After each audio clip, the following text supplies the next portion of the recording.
Hello everyone, this is Dr. Pooja Suraj.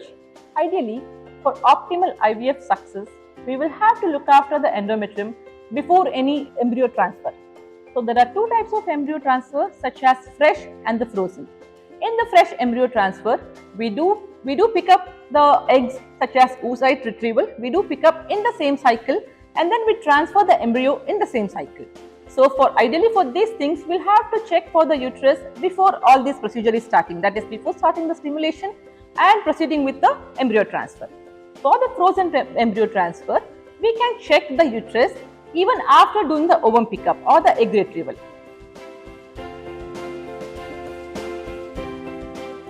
So how do you check for the inner lining of the uterus or any pathology? There are two methods. First is the direct method and the other one is the indirect method. Direct method is by hysteroscopy.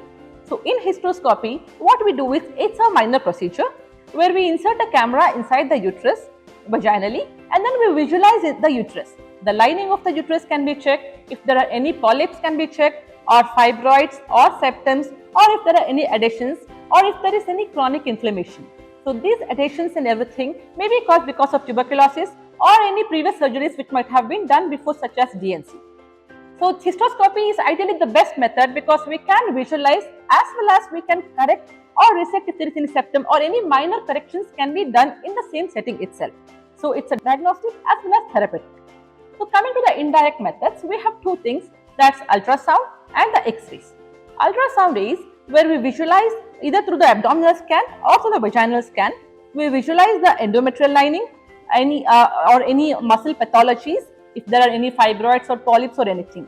So there are two things in ultrasound also, either doing directly the ultrasound or there's one more thing called as SIS, Saline Infusion Sonography, where we insert normal saline vaginally so that the endometrial cavity can be separated and any minor pathologies can be visualized. But the problem with these things is you cannot identify the exact cause, such as if there is only septum or if the uterus itself is divided separately. So you can either do the indirect methods or the direct method, but doing both is ideally necessary before proceeding with any embryo transfer.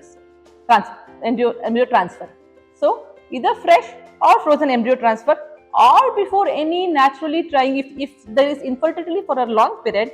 So before proceeding for anything, you'll have to check for the uterus. So healthy uterus is very, very essential for the growth of the baby, for the good pregnancy rate and to reduce the pregnancy loss and for the live birth rate.